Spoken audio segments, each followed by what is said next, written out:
Praise the lord. ఈరోజు దేవుని వాక్యము యోహాను సువార్త 11వ అధ్యాయము 25-26 వచనాలు. యేసు పునరుత్థానమును జీవమును నేనే, నాయందు విశ్వాసముంచువాడు చనిపోయినను బ్రతుకును. బ్రతికి నాయందు విశ్వాసముంచు ప్రతి వాడును ఎన్నటికినీ చనిపోడు.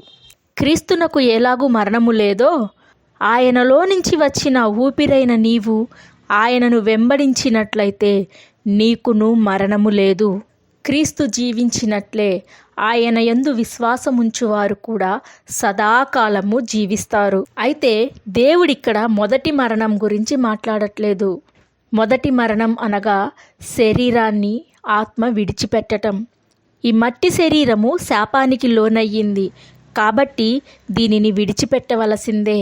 అయితే ఆయన యొక్క బల్లలో పాలు పంచుకుంటున్నప్పుడు ఆయన శరీరాన్ని నువ్వు భుజిస్తూ ఉండగా క్రీస్తు రాకడలో ఒక్క రెప్పపాటులో నీకు మహిమా శరీరము అనుగ్రహింపబడుతుంది. దానిని పొందుకోలేక అగ్నిపాలవ్వటమే రెండవ మరణం. క్రీస్తునందు ఉన్నవారికి రెండవ మరణము లేదు. అందుకే ఆయన అంటున్నాడు, నా యందు ఉన్నవాడు ఎన్నటికిని చనిపోడు. లాజరు శరీరాన్ని విడిచినప్పుడు అందరూ అతను చనిపోయాడు అని అన్నారు, కానీ క్రీస్తు మాత్రమే నిద్రిస్తున్నాడు అని అన్నాడు. దేవుని దృష్టిలో ఈ లోక సంబంధమైన మరణము కాదు, ఆత్మ సంబంధమైన మరణమే. ఆయన రాజ్యములో ఉండకుండా ఆయనకు దూరం అవ్వటమే ఆయన దృష్టిలో మరణము. మానవుని తలంపులు వేరు, దేవుని యొక్క తలంపులు వేరు.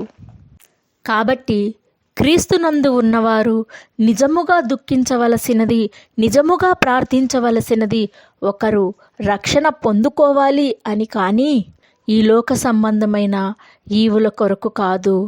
అవి అడగకపోయినను ఆయనకు దగ్గరగా ఉన్నవారికి అనుగ్రహింపబడతాయి.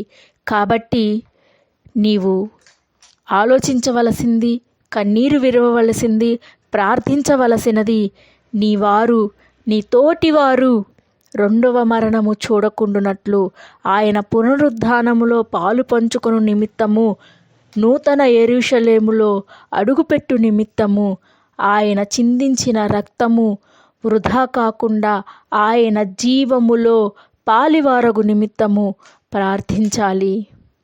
ప్రార్థన. దేవా, నిన్ను తెలియని వారు తెలుసుకోగలుగుటకు కృప చూపించమని, నీలో జీవించే ధన్యతను మా వారందరికీ, మా తోటి వారి అందరికీ అనుగ్రహించమని యేసు శక్తి కలిగిన నామమున మిక్కిలి వినయంగా అడిగి వేడుకొంచున్నాను తండ్రి. ఆమెన్.